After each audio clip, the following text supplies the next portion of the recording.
The NBA draft's coming up soon, and in it, we're gonna see 60 young players fulfill their dreams of officially making it to the NBA. But with it approaching, I think it's important that we look at the draft for what it is. Having a top 5 pick is great, but time and time again it's been proven that you don't need one of those picks to come out as the winner of this. Because every year there's at least a couple of draft steals. Guys that went under the radar and were picked later on, but turned out to be some of, if not the best player from the draft that year. Kobe Bryant going 13th to the Hornets in 1996 is a good example. And that's what we're looking at today. We'll look at a couple of the biggest from every year. We're not going to name off every great player that was drafted late, but we'll get the biggest ones. And just to be clear, we're going to be going with guys that are drafted after the 5th pick and consider them to be steals. So here's the best from every draft. 2000. The 2000 draft was honestly one of the worst that we've seen. It was the one where Kenyon Martin was taken first overall. And really, as it turns out, there were no real stars in this draft at all. But the steal here was Michael Redd, who went 43rd overall. He had a few big seasons for the Bucks while they were a bad team and made the 2004 All-Star team. Wasn't a great player, but like I said, it was a bad draft, so there wasn't many people to choose from. 2001. 2001 steps things up though, and this was the year Kwame Brown was drafted first overall. And Joe Johnson, Zach Randolph, and Gerald Wallace all became All-Stars while being drafted 10th and later. But the biggest steals here were Tony Parker and Gilbert Arenas. Arenas went 31st overall, so he lasted until the 2nd round. And based on how good he eventually became, he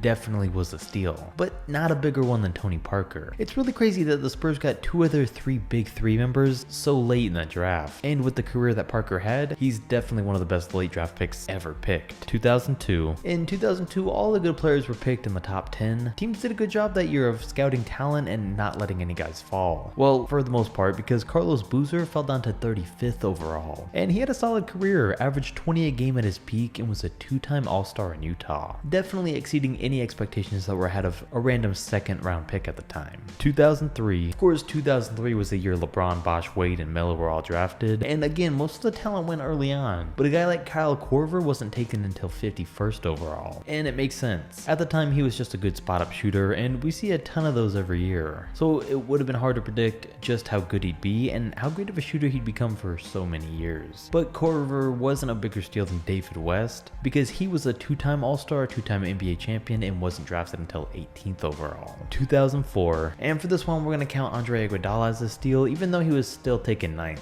Because I'm sure Philly was excited to pick him and everything when they did, but I don't think they knew they were getting the guy that would be the star of their franchise just 3 years later, and help lead them into the playoffs for years. And nobody at the time knew he'd be a guy that was capable of winning a finals MVP and being a key member to multiple championship teams, or else he would have been drafted much earlier. 2005. Getting Andrew Bynum 10th overall was definitely a steal for the Lakers. The Warriors getting Monta Ellis 40th overall was arguably even better, but no matter who he was drafted by, I think the biggest one was Lou Williams, who fell back to the 45th pick, especially seeing the career that he's had up until this point, and the fact that he could go down as the greatest 6 man of all time. 2006. 2006 had more than most years because it saw Rajon Rondo be taken 21st, Kyle Lowry 24th, and Paul Millsap fall all the way back to 47th. And the fact that all these guys would go on to become multiple-time All-Stars makes you realize how lucky the teams were that got them that year with those picks. The best deal gotten though was the Kyle Lowry pick. I mean, Rondo and Millsap are both just veteran leaders at this point and clearly past their primes, but Lowry's surprisingly still playing the best of his career. 2007. The 2007 draft was nothing exciting in terms of steals. It was the year Katie and Greg Oden were drafted, and aside from that, it was a pretty quiet night, aside from Joakim Noah going 9th, and Marc Gasol not getting taken until 48th overall. And Gasol obviously is the bigger steal here. Him and Joakim did both win Defensive Player awards, but Gasol was still a star in the Grizzlies while Joakim's talents vanished on the Knicks. And now he's still a huge piece on the Raptors, not even to mention he was picked 41 spots after Joakim. 2008, and 08 was the draft with Derrick Rose and Russell Westbrook, and it was a solid one. Serge Ibaka, who was a near star in OKC and is still a standout player for the Toronto Raptors, went 24th, while DeAndre Jordan, who had a short prime, went 35th, and Goran Dragic went 45th. And it's been great seeing Dragic at 34 still playing a huge role for the Miami Heat, but I still gotta give this one slightly to Serge Ibaka. He's a huge part of his team's offense and defense, and makes their team really work. 2009. For 2009, there was obviously no steal and no team that got a better deal on their player than Steph Curry going 7th overall. Obviously, he should have gone first, but hey, the Warriors got a big discount on him because teams overlooked what he'd become. 2010. And this was the year John Wall went 1st overall, but arguably the best player out of the draft turned out to be Paul George, who wasn't taken until 10th. The Wizards had the best odds of getting the best player, but nobody saw PG developing like he did. So the Pacers got lucky by getting the best player all the way with the 10th pick. Sometimes you just never know, and a lot more luck goes into these things than skill. There's always at least one big steal every year, and that's what kind of evens out the draft and makes it still worth it, even if you're not picking in the top 5 or even top 10. 2011, we saw exactly that in the 2011 draft. Kyrie Irving went first overall, picks 2 through 8 were bad, but if we're talking steals, Kemba Walker went 9th, Klay Thompson 11th, Kawhi Leonard 15th, Nikola Vucevic 16th, Tobias Harris 19th, Jimmy Butler 30th, and Isaiah Thomas 60th. Man, that's 4 all-star steals and 5 outside the top 10. For all the teams that missed out on all this talent this year, ooh, I hope their front office has made some moves after that. I mean, all the players I mentioned were great, but obviously the big steal here is Kawhi Leonard. And like everyone I mentioned in this video, these guys were steals because at the time they just looked like ordinary players. Nobody knew that they'd develop as much as they did, but when they did, that's what made them a steal. 2012. In 2012, Anthony Davis went first, and after the top 10, there was nothing that year for the rest of the first round. But thankfully, the second round somewhat made up for that and brought us some better players, like Draymond Green at 35th and Chris Middleton at 39th. Chris is great, but he's only a second option, and come on, this isn't up for debate. He did not deserve a max contract. But speaking of that, Draymond Green really didn't either. But for what he's done so far in the league, he's the bigger steal in this situation.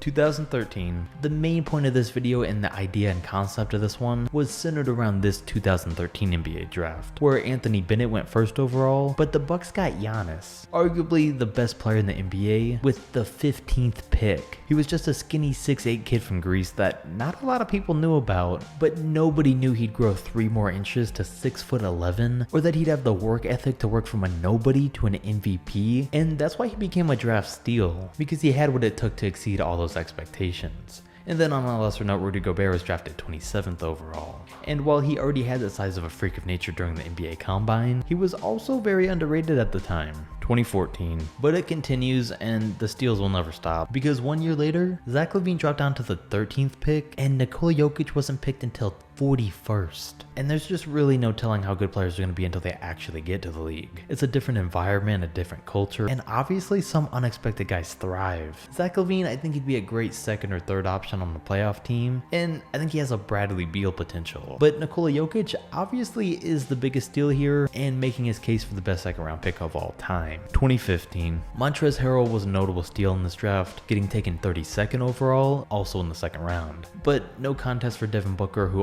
also went 13th. And he was a huge steal and realistically should have gone 3rd or 4th that year. But because he never started a game in college and wasn't given the right opportunities, it's what dropped him down. Teams still knew he was great, which was why the Suns took a bench player 13th.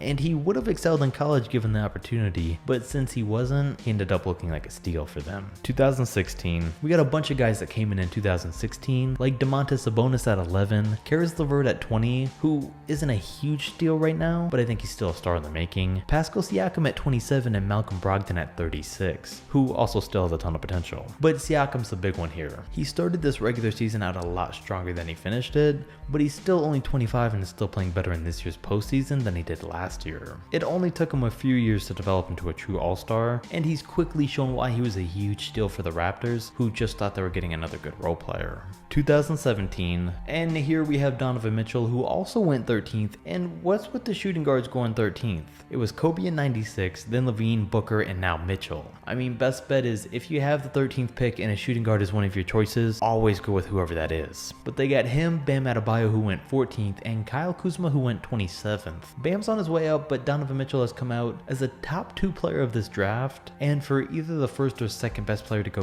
13th, it shows that the draft has a lot of luck put into it. 2018. For 2018, 2 guys come to mind as draft steals. Of course, this was the one with Trey and Luka, but at 11, Shai Gilgeous-Alexander was taken, and he didn't look great in his first year, but ever since then, he's proven that he's gonna be a star. And the other one from this year is Michael Porter Jr. at 14. And this was one of the most unusual cases of the video, because as we know, there was a good possibility he was gonna be the first overall pick. People knew how great he was, but then his back injury happened, and if he fully recovered, in the long run, it absolutely was gonna be a steal. Teams were just afraid that wasn't gonna happen. So he dropped down, and now he has recovered, and we've seen glimpses of him being a superstar. He's not quite there just yet, but either way it was still a huge one for Denver. 2019, we have Tyler Hero, another shooting guard at, you guessed it, the 13th pick. and it's still a little too early to really call these guys a steal, but it'd be down to bet against him at this point. He's looking like he's gonna by far exceed being the 13th overall pick. And the other one is Bol Bol, who went 44th. The guy Shaq said should have been drafted first overall. And if Bol Bol becomes as good as some people expected, he'll be the biggest draft steal of all time. He barely got to show anything this year, but hey, those first few games back in the bubble and the man was looking scary, with him still only being a rookie. I hope we get to see more of that from him, but we'll probably have to wait until next season. In the meantime though, drop a like on the video if you enjoyed, comment who you think will be the biggest draft day steal this year, and of course don't forget to subscribe.